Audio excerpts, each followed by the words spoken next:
Welcome to Raj news వార్తలు విశ్లేషణ. ఈరోజు వివిధ వార్తాపత్రికల్లో ప్రచురితమైనటువంటి వివిధ రకాలైనటువంటి విశేషాలు వార్తలు ఏంటో చూసే ప్రయత్నం చేద్దాం. ముందుగా ఈనాడు పేపర్ చూద్దాం. ఎన్నో లోపాలు ఎందరో బాధ్యులు, కాళేశ్వరం నివేదికపై ప్రభుత్వం దృష్టి. ఇక్కడ మనం చూసుకోవాలి యాక్చువల్గా, ఎందుకంటే మనకు అందుతున్నటువంటి సమాచారం ప్రకారం కాళేశ్వరం నివేదికపై ప్రభుత్వం అయితే ఇప్పటికే దృష్టి కూడా పెట్టింది.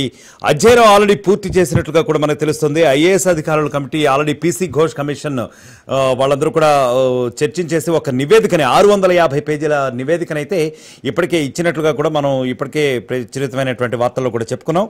అయితే ఈ 650 పేజీల నివేదికలో ఏముంది అని చెప్పి అయితే ఇప్పుడు ప్రస్తుతానికి సస్పెన్స్గా ఉంది. ఒకవేళ ఏవైనా ఆసక్తికరమైన అంశాలు ఉంటే అది కేబినెట్ ఈరోజు సమావేశంలో చర్చించబోతోందా, మరి ఈ రకాల ప్రతిపక్షాన్ని కూడా నిలదీయబోతోందా, ముఖ్యంగా తెలంగాణపై బీఆర్ఎస్ ప్రభుత్వానికి ఏమైనా ప్రశ్నలు సంధించబోతోందా, ఇవన్నీ కూడా కొద్దిగా ఇంకా, ఎందుకంటే మరికొద్ది సేపట్లో సమావేశం కూడా ప్రారంభం అవుతుంది కాబట్టి ఈ రకమైనటువంటి ఉత్కంఠభరిత పరిస్థితులు అయితే ప్రస్తుతం తెలంగాణ రాజకీయ వర్గాల్లో నిలుస్తాయని చెప్పి మనం చెప్పుకోవచ్చు. సో ఈ బ్యారేజీల నిర్మాణంపై జస్టిస్ పీసీ ఘోష్ కమిషన్ నివేదిక నేపథ్యంలో ప్రభుత్వం తదుపరి కార్యాచరణ కూడా సిద్ధమవుతున్నట్లుగా మనం ఆల్రెడీ చెప్పుకున్నాం. సమగ్ర ప్రాజెక్టు నివేదిక అంటే ఈ డిపిఆర్ మొదలు నిర్మాణం కానివ్వండి, నిర్వహణ కానివ్వండి, అలాగే డిజైన్లలో లోపాలు, ఇంకా అనేక అక్రమాలు అవకతవకలు జరిగినట్లుగా కూడా ఇందులో పొందుపరిచారు అన్నట్లుగా కూడా మనకి కొంతవరకు సమాచారం ఉంది. సో న్యాయ విచారణ కమిషన్కు నివేదికలు ఇచ్చినప్పుడు గతంలో ఏ రాష్ట్రంలో ఎలా చేశారు, తదుపరి కార్యాచరణలు ఏమిటన్న దానిపై మంత్రుల్లో ఇప్పటికే చర్చ జరుగుతున్నా సోమవారం మధ్యాహ్నం నిర్వహించే మంత్రివర్గ అత్యవసర సమావేశం జస్టిస్ ఘోష్ నివేదికపై సమగ్రంగా చర్చించనున్నట్లు ఏదైతే చర్చించమని ఈ నివేదిక ఏదైతే ఉందో దాన్ని పరిశీలించి ముఖ్యమైన సిఫారసులు ఆల్రెడీ ఇప్పటికే చేస్తున్నారు. సో ఈ సిఫారసులను మంత్రివర్గం ముందు ఉంచడానికి సీఎం రేవంత్ రెడ్డి ముగ్గురు ఐఏఎస్ అధికారులతో ఇప్పటికే కమిటీ ఏర్పాటు చేశారు. మరి ఆ నివేదిక గురించి పూర్తి సమాచారం ఇప్పటికే ఆయన చేతుల్లో ఉన్నట్లుగా కూడా తెలుస్తోంది. సో ఆయన ఇప్పటికే కేబినెట్లో నిన్న సాయంత్రం కూడా చర్చించారు. మరి దాని గురించి ఈరోజు ఏ రకమైనటువంటి చర్చలు మరింత ప్రతిపక్షంతో అలాగే కేబినెట్ సమావేశంలో ఈరోజు మరికొద్ది సేపట్లో ప్రారంభం అవబోతున్నటువంటి సమావేశాల్లో కూడా చర్చించబోతున్నారు అని మనమైతే కాసేపు వేచి చూడాల్సిందే. నెక్స్ట్ హెడ్లైన్ చూస్తే ఈ నిరీక్షణ చూస్తే ఎన్ని రైళ్లు కావాలో సగటున 400-500కు పైగా వెయిటింగ్ లిస్టు. యాక్చువల్గా ముఖ్యంగా చెప్పాలంటే రైలు ప్రయాణం అంటే చాలామంది కొద్దిగా భయపడే పరిస్థితి అయితే వాళ్ళ రేపు ఉన్నది. ఎందుకంటే ఇక్కడ మనం చూస్తున్నాం సెకండ్ హెడ్లైన్. సో ఈ నిరీక్షణ చూస్తే ఎన్ని రైళ్లు కావాలో, ఎందుకంటే ఎప్పుడు చూసినా కానీ కంపార్ట్మెంట్లన్నీ కూడా వెయిట్ వస్తూ నిండి ఉంటున్నాయి. ఏ రైల్వే స్టేషన్ అన్నా తీసుకోండి. ఎందుకంటే భారతీయ రైల్వే గత కొద్ది కాలంగా ఎన్నో రకాలైనటువంటి ప్రత్యామ్నాయ రైళ్ల వసతులు కల్పించినప్పటికీ కూడా, రైళ్ల ప్రయాణ సౌకర్యాలు కల్పిస్తున్నప్పటికీ కూడా సో బేసిక్గా ఇంకా నిరీక్షణ అనేది ప్రయాణికులకి తప్పడం లేదు. దానికి కారణాలు ఏవైనా కావచ్చు, ఎన్నైనా కావచ్చు.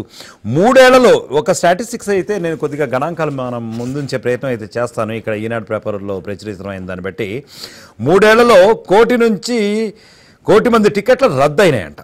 సో ఇది చాలా యాక్చువల్గా ఆశ్చర్యపరిచే పరిణామం అని చెప్పుకోవచ్చు. ఎందుకంటే 1 మంది టికెట్లు రద్దయినాయంటే అది సామాన్యమైన విషయం అయితే కాదు. కేవలం 3.5 ఏళ్ల వ్యవధిలో. అంటే ఒక రకంగా చూసుకుంటే రైల్వే శాఖకు ఎంత revenue loss, at the same time వాళ్ళు ఎంతవరకు కూడా ప్రయాణికుల్ని అకామిడేట్ చేయలేకపోతున్నారు. ఈ అంశాలన్నీ కూడా మన ఆలోచనకు వస్తాయి, స్ఫురణకు కూడా వస్తాయి. అందులో 66% పైగా స్లీపర్ క్లాస్ ప్రయాణికులే అంట. స్లీపర్ క్లాస్ అంటే జనరల్గా అనుకుంటూ ఉంటాం ఇదంతా చాలా కంఫర్టబుల్ క్లాస్ అని. మరి స్లీపర్ క్లాస్ ప్రయాణికులు కూడా ఎందుకు ఈ విధంగా తమ ప్రయాణాలని రద్దు చేసుకోవాల్సి వచ్చిందంటే కేవలం because of the waiting time అని చెప్పి మనకు తెలుస్తూ ఉంది. ఎందుకంటే నిరీక్షణ వెయిటింగ్ లిస్ట్లో కన్ఫర్మ్ అవుతుందో కాదో తెలియదు. ఒక పక్క ఏమో జీవన పోరాటంలో సగటు ప్రయాణికుడు ఉంటాడు. సో టైంకి తమ గమ్యాన్ని చేరుకుని తమ రకరకాలైన కారణాలు ఉంటాయి, వాళ్ళకి కుటుంబ కారణాలు ఉంటాయి, ఉద్యోగ కారణాలు ఉంటాయి, ఇవన్నీ మనకు తెలిసినవే. సో సమయానికి మనం చేరుకోలేకపోతే మనం ఎన్ని రకాలుగా నష్టపోతాం అనేది ప్రతి ఒక్కరికి వ్యక్తికి కూడా అనుభవమైన విషయమే. సో ఈ రకంగా రైళ్లు సరైన సమయంలో అకామిడేట్ కాలేనందున రైల్వే వారు అరేంజ్మెంట్స్ చేయలేనందున వెయిటింగ్ లిస్ట్కి అన్ని గంటల తరబడి, రోజుల తరబడి నిరీక్షణ చేయలేక ఆఖరి నిమిషం వరకు వెయిట్ చేసి వాళ్ళందరూ కూడా అవన్నీ టికెట్లు రద్దు చేసుకున్నారు అని చెప్పి ఈ నివేదిక అంటే ఇక్కడ మనం చూస్తున్నాం కదా సమాచారం ఈనాళ్ళు. సో దాని ప్రకారం అయితే తెలుస్తోంది. సగటున థర్డ్ ఏసీలో ఇక్కడ మనం గణాంకాలు కూడా చూస్తున్నాం, కొద్దిగా చెప్పే ప్రయత్నం అయితే నేను చేస్తాను. 3,73,318 మంది అని చెప్పేసి కొన్ని క్లాసుల్లో. అలాగే సెకండ్ ఏసీలో అయితే 1,27,922. అబ్బో అసలు లక్షల్లోనే ఉన్నాయి యాక్చువల్గా ఈ వెయిటింగ్ లిస్ట్ అంతా కూడా. Right, yeah. నెక్స్ట్ హెడ్లైన్ వచ్చేసి జ్వరం రోజు రోజుకు పెరుగుతున్న డెంగీ కేసులు. ముఖ్యంగా చెప్పాలంటే ఇప్పుడు సీజన్ కూడా మారింది, మనకు అందరికీ కూడా తెలుస్తుంది. యాక్చువల్గా ఇక్కడ ముచ్చట కూడా నేను చెప్పాలి, ఎందుకంటే యాక్చువల్గా ఇక్కడ అధికారికంగా కొన్ని మాత్రమే కానీ అనధికారికంగా ఎన్నో అని చెప్పి కూడా మనకి ఇక్కడ చాలా హైలైటెడ్ పాయింట్ ఒకటి కనపడతా ఉంది. సో ఎందుకంటే ముఖ్యంగా సీజన్ మారింది, వర్షాలు కూడా బాగా పడ్డాయి మొన్న మధ్య వరకు కూడా. సో సీజన్ మారటం వల్ల జ్వరం, ముఖ్యంగా దోమలు ఇవన్నీ కూడా ప్రబలుతూ ఉన్నాయి. ముఖ్యంగా లోతట్టు ప్రాంతాల్లో అయితే ఇంకా వాటర్ స్టాగ్నెంట్గా నిలిచిపోయింది, తద్వారా బాక్టీరియా, ఫంగస్ ఇవన్నీ కూడా స్ప్రెడ్ అయ్యే ప్రమాదం ఉంది. దానివల్ల జ్వరం అనేది కొంచెం ప్రబలుతోంది కొన్ని ఏరియాల్లో. అయితే ఇప్పటికే అధికారులు అప్రమత్తంగానే ఉన్నారు, తగిన చర్యలు చేపడతామని అంటున్నారు. అయినప్పటికీ కూడా ఈ జ్వర భయం మాత్రం జనాల నుంచి పోలేదు అని చెప్పి బేసిక్గా ఇక్కడైతే చెప్తున్నారు. నెక్స్ట్ హెడ్లైన్ వచ్చేసి మేఘాల వలస రాష్ట్రం సలసల. సో ఆగస్టు ప్రవేశించిన తగినంత కురవని వర్షాలు. అన్ని జిల్లాల్లో వేడి వాతావరణం, సాధారణంగా కన్నా అధిక సగటున 3 డిగ్రీల ఉష్ణోగ్రతలు. సో ఉష్ణోగ్రతలు అయితే మాత్రం ఒక పక్క వర్షపాతం కూడా నమోదవుతూనే ఉంది, ఇంకో పక్కన ఉష్ణోగ్రతలు కూడా నమోదవుతూనే ఉన్నాయి. అది దీని సారాంశము. ఇంకా నెక్స్ట్ ఎరుపెక్కిన కళ్ళు, పొడిబారిన పదాలు. సో జనరల్గా చెప్పాలంటే ఈ మధ్య డ్రగ్ కల్చర్ ఎక్కువైపోతుంది. నిన్న కూడా హైదరాబాద్ శివార్లలో ఒక సాఫ్ట్వేర్ ఇంజనీర్లు 6 సాఫ్ట్వేర్ ఇంజనీర్లను కూడా బుక్ చేసినటువంటి ఉదంతం మనం చూసాం. సో బేసిక్గా ఈ గంజాయితో ఎన్నో అనర్థాలు వస్తున్నాయి, దీని కన్సంప్షన్ ఎక్కువ అయిపోతుంది అని చెప్పి ఈ హైలైట్లో అయితే మనకు తెలుస్తూ ఉంది. నెక్స్ట్ ఆంధ్రజ్యోతి చూసుకుంటే బేసిక్గా కాళేశ్వరంపై సిట్. ఇంతకుముందే మనం చెప్పుకున్నాం యాక్చువల్గా కాళేశ్వరంపై సిట్ విచారణ. సో అవకతవకలపై విచారణకు ప్రత్యేక బృందం, జస్టిస్ పిసి ఘోష్ కమిషన్ ఇందాక మనం ఆల్రెడీ కవర్ చేసేసుకున్నాం. సో దీని గురించి అయితే అసెంబ్లీలో ఖచ్చితంగా చర్చ జరగబోతున్నట్లుగానే తెలుస్తూ ఉంది. నెక్స్ట్ వచ్చేసి సర్కారు నిర్ణయాలపై ఏం చేద్దాం అంటే ఫామ్ హౌస్లో పార్టీ నేతలతో కేసీఆర్ భేటీ, కాళేశ్వరం కమిషన్ నివేదికపై ప్రభుత్వం ఎలా వ్యవహరిస్తుందన్న దానిపై చర్చ, కవిత వ్యవహారం, బీసీ రిజర్వేషన్ల అంశంపై కూడా కొంత సమాలోచనలు జరగబోతున్నట్టుగా తెలుస్తుంది. నేడు కన్నేపల్లి పంప్ హౌస్ సందర్శనకు వెళ్లమన్నారట బీఆర్ఎస్ నేతలు, ముఖ్యంగా కల్వకుంట్ల కవితను ఆదేశించినట్టుగా తెలుస్తుంది. నాపై అనుచితుల వ్యాఖ్యలు కనుక పెద్ద నాయకుడు, ఎందుకంటే ఇప్పుడు ఆల్రెడీ ఒక బస్ జరుగుతూ ఉంది కవిత వర్సెస్ గుంట్లకండ్ల జగదీశ్వర్ రెడ్డి వీళ్ళిద్దరికీ కూడా. సో నాపై అనుచితుల వ్యాఖ్యల వెనుక అంటే ఈయన ఆ వ్యాఖ్యలన్నీ కూడా చేయించింది ఓ పెద్ద నాయకుడే అన్నట్టుగా కూడా కవిత అయితే చెప్తున్న ఇదైతే ఉంది సందర్భం.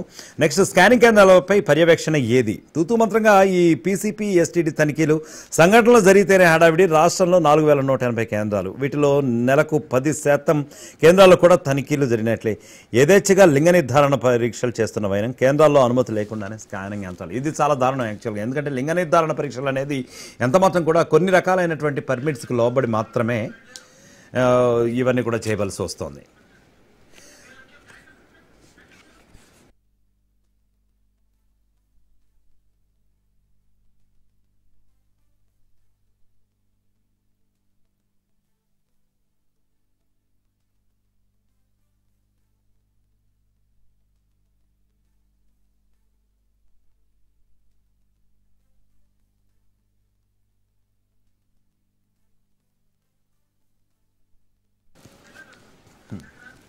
రైట్, ఇక ఆంధ్రజ్యోతిలోని ఇక నెక్స్ట్ హెడ్లైన్ మనం కనుక చూసుకున్నట్లయితే వీళ్ళకేం తక్కువ పని. ఎస్, ముఖ్యంగా కూడా యాక్చువల్గా యంత్రాంగం గురించి కానివ్వండి, ఒక రకమైన ఉదాసీనత వైఖరి ఇవన్నీ కూడా కమెంట్ చేసే ప్రయత్నం అయితే చేస్తున్నారు. అనేక మంది మాజీ ప్రజాప్రతినిధులకు డబుల్ పెన్షన్లు వస్తున్నాయంట. మరి చూడండి, మాజీ ప్రజాప్రతినిధులకే కూడా తక్కువ ఇవి పెన్షన్లు వస్తూ ఉంటే, సో ఐ మీన్ డబుల్ పెన్షన్లు వస్తూ ఉంటే, ఒకే నేత ఎమ్మెల్యేగా ఎంపీగా చేసి మాజీ అయితే జీవితాంతం 2 పెన్షన్లు, అంటే ఎన్ని పదవులు చేస్తే అన్ని రకాలైనటువంటి పెన్షన్లు వస్తున్నాయంట. సో విడివిడిగా కేంద్ర రాష్ట్ర ప్రభుత్వం అంటే అటు కేంద్రం నుంచి ఓ పెన్షను, ఇటు రాష్ట్రం నుంచి ఓ పెన్షను. అంటే ఉదాహరణకి రాష్ట్రంలో ఎమ్మెల్యేగా పనిచేశాడు అనుకోండి, పనిచేసేసి ఆ తర్వాత పదవీ విరమణ అయిపోయి పదవి నుంచి బయటకు వచ్చిన తర్వాత కూడా రాష్ట్ర ప్రభుత్వం నుంచి ఇంకా అతనికి ఉన్నతకాలం వస్తూనే ఉంటుంది. అలాగే మరోవైపు నుంచి చూసుకుంటే మాత్రం ఇటు కేంద్రం నుంచి కూడా ఏదైనా ఒకవేళ ఎంపీగా ఇట్లా చేసి పదవీకాలం అయిపోయిన తర్వాత జనరల్గా అది రిటైర్మెంట్ అని అంటాం కదా. సో పదవిలో లేనప్పుడు కూడా ఆ పెన్షన్ మాత్రం వస్తూనే ఉంటుంది. అంటే ఎమ్మెల్యేగా ఎంపీగా చేసిన మనిషికి మాత్రం అటు కేంద్రం నుంచి ఇటు రాష్ట్రం నుంచి 2 విధాలుగా కూడా బెనిఫిట్ అవుతుంది. మరి ఎక్కడ వరకు సమన్యాయం జరుగుతుంది అని చెప్పి కొన్ని రకాలైనటువంటి ప్రశ్నలు అయితే మనకి ఉద్భవించే పరిస్థితి అయితే ఉంది. ఇక్కడ ఒకసారి చూస్తున్నాం ఇక్కడ జూమ్లో.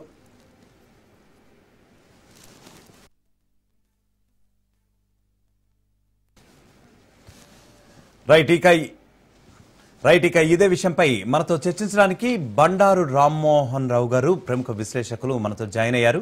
Sir good morning sir. Good morning Yajnaprasad గారు.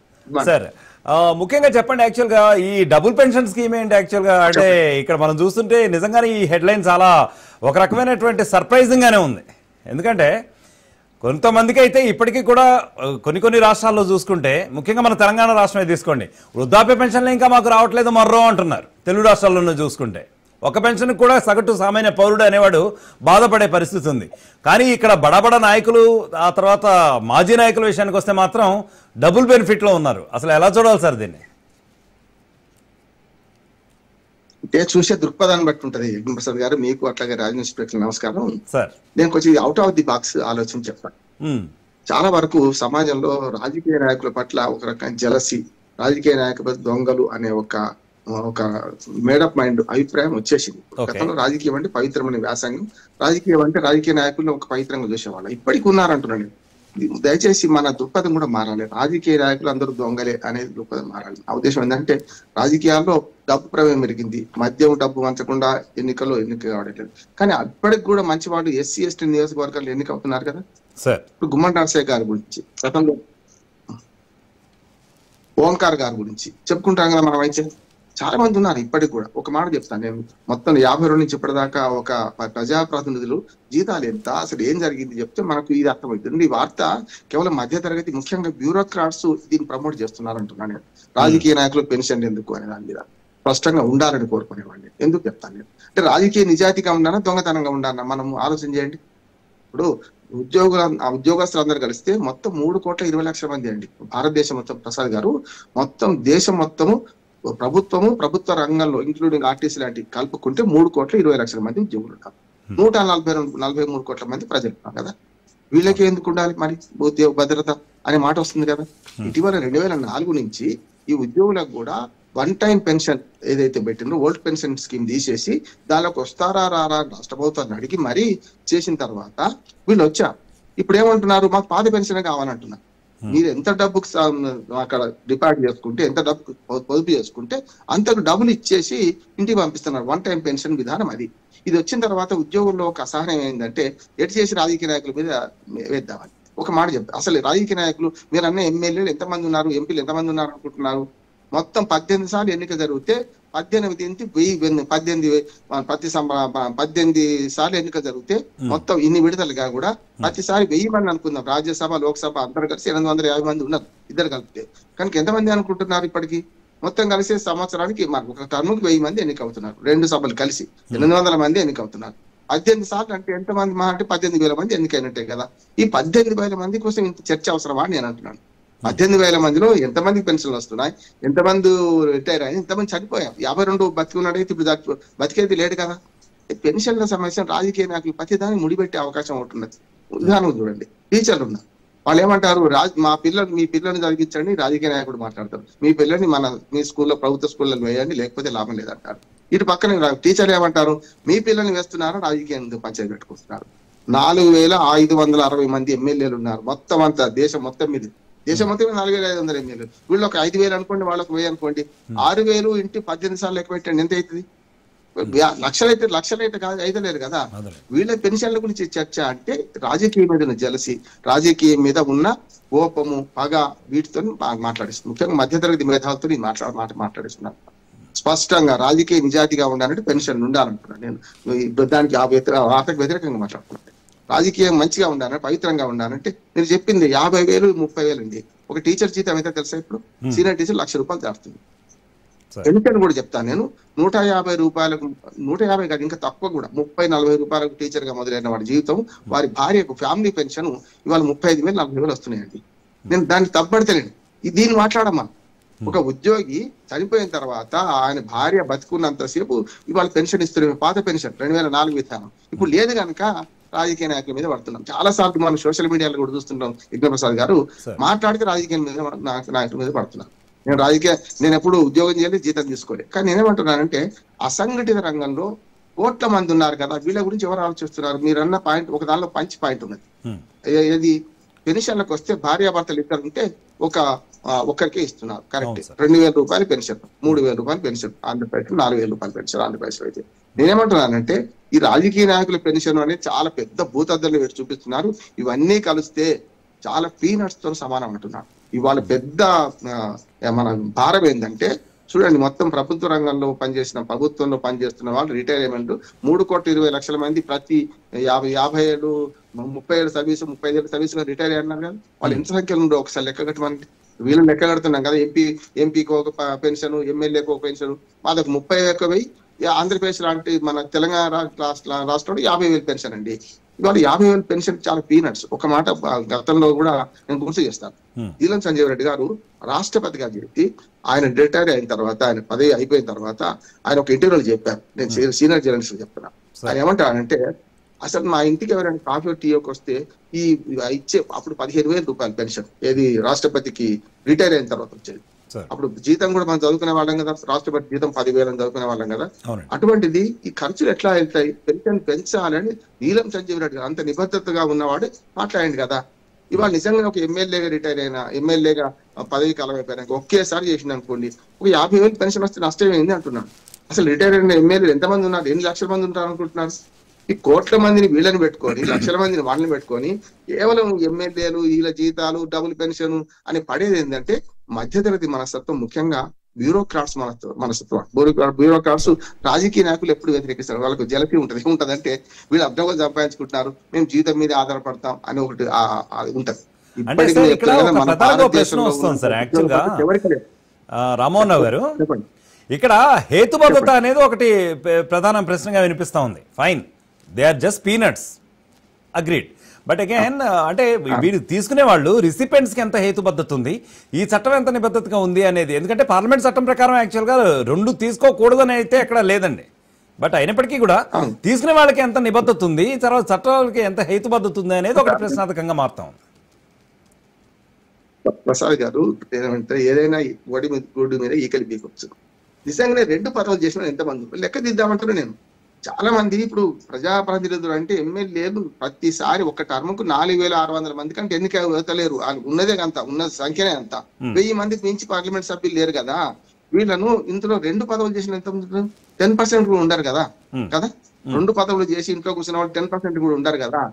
దీని మీద ఏదో జాతీయ ఆదాయం మొత్తం వాళ్ళు దోచేస్తున్నారు అనేది కాదు. అందుకనే నేను దీన్ని లేపుతున్నాను. పెన్షన్లు చాలా పెద్ద భారం అవుతున్నాయి. మొత్తం చూడండి, ఇంకొక 10 ఏళ్ల తర్వాత, అందుకని 2004లో కేంద్ర ప్రభుత్వం, అప్పుడు కాంగ్రెస్ ప్రభుత్వం ఉన్నది, బాగా ఆలోచించి వాళ్ళు ఏం చేశారంటే కొన్ని దేశాల్లో పెన్షన్ భారమైన సంగతి చూసి ఏం చేశారంటే దీన్ని 1 టైం పెన్షన్ కుదించారు. 1 టైం పెన్షన్ చాలా కరెక్ట్ పథకం అంటున్నాడు. చాలా మంది దుర్మార్గంగా ఆంధ్రప్రదేశ్ లో గతంలో చంద్రబాబు నాయుడు గారు, జగన్మోహన్ రెడ్డి గారు, ఇక్కడ కేసీఆర్ గారు, ఇక్కడ రేవంత్ రెడ్డి గారు హామీలు ఇచ్చారు. ఇది వరకు 1 టైం పెన్షన్ తీసేసి మీకు మళ్ళీ పాత పెన్షన్ విధానం తెస్తాను, ఎవ్వరు తీసుకురాలేరు అంటున్నాడు. నిజమైన ప్రజలకు చైతన్యం వస్తే, అయ్యా మీరేమో ఉద్యోగస్తులు పెన్షన్ తీసుకుంటున్నారు కదా, వ్యవసాయ కూలీలు ఉన్నారు కదా, వాళ్ళకి ఏమైనా పెన్షన్ వస్తుందా? ఇవి ప్రభుత్వం హామీ ఇచ్చింది కదా, 18,000 రూపాయలు వ్యవసాయ కూలీలకు ఇస్తామని. ఏది దాని పథకం సంగతి ఏంటి? అందుకనే ఇటు ఉద్యోగస్తులు రాజకీయ నాయకుల మధ్యనే ఈ పోటీ జరుగుతుంది.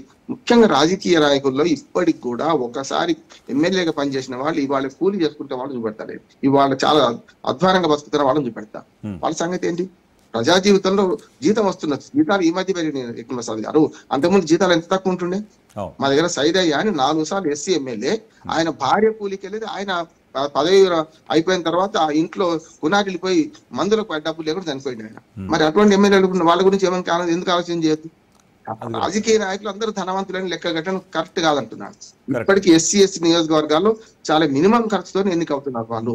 దానికి పెట్టుబడి పెట్టే వాళ్ళు వేరే ఉంటారు, దాని మీద సంపాదించుకునే వాళ్ళు వేరే ఉంటారు, వార్డు మెంబర్ కూడా కింద కారు వెనుక వార్డు మెంబర్ అని రాసుకునే వాళ్ళు ఉంటారు. కొంచెం చూసే దృక్పథాన్ని నేనైతే అవుట్ ఆఫ్ ది బాక్స్ చెప్తున్నాను. ఇది కొంచెం నచ్చకపోయినా సరే ఈ వార్తలో నిజాలు పరిశీలిస్తే వీళ్ళకి ఇచ్చే పెన్షన్ 2 పెన్షన్లు తీసుకున్న వాళ్ళు కూడా చాలా తక్కువ మంది ఉంటారు.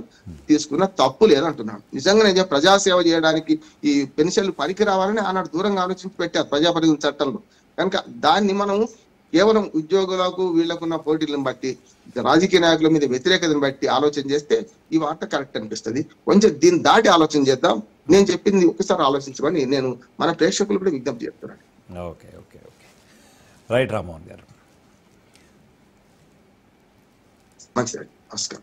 సరే, అయితే ఇక్కడ ముఖ్యంగా చూసుకుంటే సార్, అంటే ఇప్పుడు చాలా మంది ఎమ్మెల్యేగా పనిచేశారు, ఎంపీగా పనిచేశారు, ప్రస్తుతం కూడా పనిచేస్తూ ఉన్నారు. వాళ్ళకి కూడా మరి కొంచెం అప్లికబుల్ ఉంది పింఛన్ స్కీమ్ అంటున్నారు. మరి దాని గురించి ఏంటి?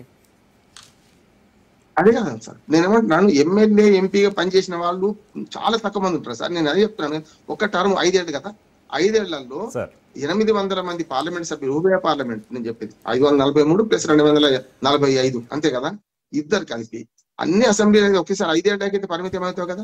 గతంలో ఒక రూల్ ఉండే, డబుల్ పెన్షన్ లేకుండా అది తీసేశారు. గతంలో ఏముండే అంటే 4 సార్లు ఎమ్మెల్యే అయితే 4 సార్లు పెన్షన్ వచ్చేది, వేరు పెన్షన్లు వచ్చేది. ఇప్పుడు అట్లా ఒకేసారి వస్తుంది. గతంలో ఆ దుర్మార్గం ఉండే, మనలాంటి వాళ్ళని రాసినాము. దాన్ని ఏం చేశారంటే అది తీసేశారు. కేవలం 1 టైం పెన్షన్, అంటే 4 సార్లు ఎమ్మెల్యే లేకుండా ఒకేసారి పెన్షన్ వస్తుంది. కాకపోతే ఎంపీ ఎమ్మెల్యే ఎందుకు వేరు వస్తున్నాయి అంటే అది కేంద్ర ప్రభుత్వం, అక్కడ పార్లమెంట్ చట్టాలు ఉన్నాయి, ఇక్కడేమో రాష్ట్ర ప్రభుత్వాలు ఉన్నాయి కనుక 2 వస్తున్నాయి. ఆ 2 వచ్చే వాళ్ళు కూడా విక్రమప్రసాద్ గారు చాలా తక్కువ మంది ఉంటారు సార్. ఇప్పుడు ఇవన్నీ కూడా ఇప్పుడు ఏమంటారు అంటే గొంగట్లో కూర్చొని వెంట్రుక వేరుకునే పని తప్ప ఇంకోటి ఏం లేదు. నేను పెద్ద భారం, అతి త్వరలో నేను చెప్తున్నాను, 2 పెద్ద భారం మనకు.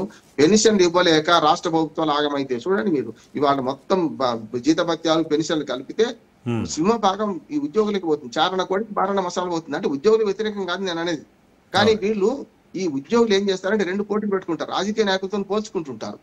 మీ పిల్లల్ని చేర్పిస్తే మా పిల్లల్ని చేర్పిస్తాం. ఏం పోటీ ఇది?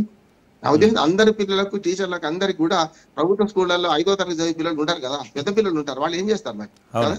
మీకు ఒక ఆదర్శం చెప్తాను. రంగయ్య గారని స్వరఖేడ అని ఆదిలాబాద్ జిల్లాలో, తాను ఒక గిరిజన గ్రామంలో ఉండి తన పిల్లలు 5వ తరగతి దాకా ఆ స్కూల్లో చదివించిండు. 6వ తరగతికి ఏం చేయాలి, పక్కకు పంపనా లేదా? చాలా మంది ఆదర్శమైన టీచర్లు ఉన్నారు సార్. ఇవాళ తమ పాఠశాలలో చదివిద్దామని ఒక హోటల్ పెట్టుకున్నవాడు పక్కింట్లో పక్క హోటల్లో ఇడ్లు తీసుకురారా అనేవాళ్ళు ఉన్నట్టే, ఇవాళ తమ పిల్లల్ని కూడా తమ పాఠశాలలో చేర్పించిన పిల్లలు మన తల్లిదండ్రులు లేకపోతే టీచర్లు ఉన్నట్టే రాజకీయ నాయకులు కూడా అందరు చెడిపోలే సార్. రాజకీయ రంగం పట్ల ఒక మనకు చాలా దుర్మార్గమైన ఆలోచన సమాజానికి ఉన్నది. దానికి కారణం వాళ్లే. దాన్ని నేను మనమే తప్పు చేస్తామట్లేదు, కానీ అసంఘటిత రంగంలో కోట్లాది మంది ఉంటే 70% నిరుద్యోగం ఉంటే, ఇవాళ పనిచేసే వర్గం ఉంటే వాళ్ళకు వచ్చేది ఎంత ఆలోచన చేస్తే ఈ ఉద్యోగస్తులు రాజకీయ నాయకులకి ఈ సమస్య కాదు. ఉద్యోగస్తుల పెన్షన్లు మాత్రం అతి త్వరలో భారం కాబోతున్నాయి. బడ్జెట్ లో సింహభాగం వాళ్ళకి పోతాయి. ఏది ఇప్పుడు 1 టైం పెన్షన్ లో కూడా జరుగుతుంది, కానీ అంతకంటే మార్గం లేదు. వాళ్ళు 35 ఏళ్ళు సర్వీస్ చేసినాక వాళ్ళకి పెన్షన్లు ఇవ్వకపోవడం తప్పు కదా. ఇది కూడా అంతే. 2 పెన్షన్లు అనేది కూడా చాలా తక్కువ మంది ఉంటారు ప్రసాద్ గారు. కొంచెం దీన్ని కొంచెం అవుట్ ఆఫ్ ద బాక్స్ ఆలోచన చేయాలి. చూస్తే అబ్బా బాగా ఈ వార్త చదవగానే చాలా మంది మధ్యతరగతి ఏమంటారంటే అబ్బా బాగుంది, ఇది కరెక్టే కదా, తప్పు కదా అని అనుకుంటుంటారు. కానీ నేను చెప్పిన వాస్తవాలు చెప్తున్నాను కదా. మహా అయితే ఎంతమంది ఉన్నారు ఇవాళ? 18 సార్లు పార్లమెంట్ ఎలక్షన్ 18,000 మంది మాత్రమే మొత్తం పనిచేసిన వాళ్ళే, ఏది ఉప ఎన్నికలతో సహా పనిచేసిన వాళ్ళే 18,000 మంది ఉన్నారు. 18,000 మందికి నువ్వు లక్షల మందికి తేడా లేదంటారా? 18,000 మందికి లక్షల మంది తేడా, కోట్ల మంది కదా. 3,20,00,000 మంది ప్రభుత్వంలో పనిచేస్తున్న వారు. నేను వేరే అంటలేను, బ్యాంకులు ఇవన్నీ మళ్ళీ ప్రభుత్వ రంగ సంస్థలు కలుపుకొని చెప్తున్నాను నేను. అందుకని ఇవన్నీ మనకు కొంచెం ఆ నోషన్ అంటే రాంగ్ నోషన్ లో రాజకీయ నాయకులను వ్యతిరేకించడం, రాజకీయ నాయకులు అంటే బాగా బలిసిన వాళ్ళు, నిజమైన రాజకీయ నాయకులు ప్రజాసేవ చేసే వాళ్ళకి ఇది అవసరం. మాకు ఒక్కసారి ఆలోచన చేద్దాం. నిజంగానే నిజాయితీగా ఉన్నారనుకోండి. నేను చెప్తున్నాను, నీలం సంజీవ్ రెడ్డి గారు ఆ మాట అన్నారు. ఇంకో మాట చెప్తాను. ప్రకాశం పంతులు గారు ముఖ్యమంత్రిగా అయిపోయిన తర్వాత ఆయన ఇంటికి వచ్చినప్పుడు ఆయన ఆత్మకథలు రాసుకున్నారు. మరి ప్రకాశం పంతులు గారు జీవిత చరిత్ర చదివితే చాలా విషయాలు తెలుస్తాయి మనకు. అందులో ఆయన ఒక మాట అన్నారు, మా ఇంటికి ఎవరైనా వస్తుంటే వాడు పూల బొకేలు శాలువాలు తీసుకొస్తున్నారు, ఈ శాలువాలు నాకెందుకురా, ఈ కొంచెం అరే అనేవాడు, ఈ శాలువాలు పూల బొకేలు ఎందుకు, ఒక అరటిపండ్లు తీసుకురాను, డజన్ అరటిపండ్లు తీసుకురారా అన్నాడు. జీవితంలో దుర్భరమైన దారిద్ర్యంలో బతికి చనిపోయాడు ఆయన. 1 సంవత్సరానికి ₹1,00,000 ఆదాయం ఉండే ఆయన అడ్వకేట్ గా. అటువంటి వాడు జీవితంలో దుర్భరమైన దారిద్ర్యాన్ని చూసి చనిపోయాడు సార్. రాజకీయ నాయకులు అంతా అట్లాంటి మంచి వాళ్ళు లేరా? గౌతు లక్షణం లేరా? వావిలాల గోపాలకృష్ణ గారు లేరా? ఇప్పటికి కూడా అటువంటి వాడిని గుర్తిస్తలేం మనం. నిజంగా రాజకీయం అంటే ఒక ద్రోహము, మోసము, తప్పు అనే భావన ప్రజల్లో ఎందుకు వచ్చిందంటే మిగతా వాళ్ళు చేయగానే ఒక 10% మంచిగున్నారు, 90% చెడిపోయింది కాదట్లేదు. కానీ చెడిపోయినా సరే ఆ 30,000 పెన్షన్, 50,000 పెన్షన్ మన పెద్ద సమాజానికి భారం అంటే స్పష్టంగా మరి ఉద్యోగస్తుల పెన్షన్ల గురించి ఆలోచించాల్సిన అవసరం ఉంటుంది. ముఖ్యంగా ఈ P4 గురించి చెప్పండి సార్. యాక్చువల్గా చంద్రబాబు పిలుపునిచ్చారు ఈ P4 దీనికి కూడా. సో దానికి కూడా పెద్దగా స్పందన కరువైంది. ఎలా చూడొచ్చు దీన్ని? P4 పథకం మంచిది. నా ఉద్దేశం చంద్రబాబు నాయుడు గారు ఏ మాట కమాట ఆయన విమర్శలు చాలా చేస్తాను సమస్య గారు, కానీ ఇక్కడికి వచ్చే కల్లా ఈ P4 విధానం మంచిది అంటున్నాను. ఇవాళ ఆంధ్రప్రదేశ్ లో ఒక 5 ఏళ్ల విధ్వంసం జరిగింది పోయినసారి. అంతకు ముందు 5 ఏళ్ళేమో మాకు పొద్దుంది పొలం ఉందని 5 ఏళ్ళు 20 ఏళ్ళు నాదే అనుకున్నారు. చంద్రబాబు నాయుడు గారు చేసిన పొరపాటు ఏంటంటే 20 ఏళ్ళు నాదే, మొత్తం నాదే రాజ్యం అనుకున్నాడు. అట్లా లేదు, ప్రజలు కూడా అట్లా లేరు ప్రసాద్ గారు. 2020 మ్యాచ్ ఆడుతున్నారు.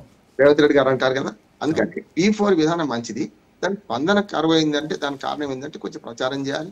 ఇప్పుడు కొన్ని సంస్కరణలు కొంచెం మంచి చెప్తే కొంచెం కష్టం, చెడు తొందరగా నేర్చుకుంటాం. కనుక దీని మీద ఇంకా అవగాహన పెంచాలి. దానివల్ల ఒకసారి తప్పు ఇంకోటి ఏం లేదు. ఇప్పటికైనా చంద్రబాబు నాయుడు గారికి నేను విజ్ఞప్తి చేస్తున్నాను, గతంలో చేసిన పొరపాటు చేయకుండా ఉన్నది 3 ఏళ్లే, ఇక 3.5 ఏళ్లే ముందున్నదిగా. ఈ 3.5 ఏళ్లలో రాజధాని అమరావతి కట్టుకోవాలి, పోలవరం కట్టుకోవాలి, విశాఖ ఉక్కు కర్మాగారం ప్రైవేటీకరణ జరగకుండా చూసుకోవాలి, రామాయపట్నం పోర్టు చూసుకోవాలి, మనం కడప ఉక్కు కర్మాగారాన్ని ఈసారైనా మనం శంకుస్థాపన లెవెల్ 5వ సారి 6వ సారి నేను 4-5 సార్లు వ్యాసాలు రాశాను, ఇది వేలంపాట రాజకీయాల్లాగా ఉన్నాయని చెప్పి. వీటిని ఆంధ్రప్రదేశ్ సమగ్ర అభివృద్ధికి పనికొచ్చే చర్యలు చేసుకుంటూనే లక్ష్యం సుదీర్ఘంగా పెట్టుకోవడం తప్పుగా. 2047 లక్ష్యం కరెక్ట్, కానీ దానికి తగ్గట్టుగా అడుగులు పడాలి కదా. ఈ అడుగులు ఏమంటున్నానంటే 3.5 ఏళ్ల తర్వాత ప్రభుత్వం నాది కాదు, ఈ మాట నేను చెప్పిస్తలేను, నాది కాదు అనుకొని నడిపిస్తే అభివృద్ధిలో ముందడుగుస్తాం. కాదు వచ్చే 10 ఏళ్ళు మనదే, 15 ఏళ్ళు మనదే. చాలా గమ్మత్తుగా చూస్తున్నాం కదా జగన్ ప్రసాద్ గారు. ఓడిపోయిన వాడేమో ఇవాళ ఓడిపోయి తెల్లారి రిజల్ట్ వచ్చిన తెల్లారి వచ్చే 5 ఏళ్ల తర్వాత నేనే గెలుస్తానంటున్నాను.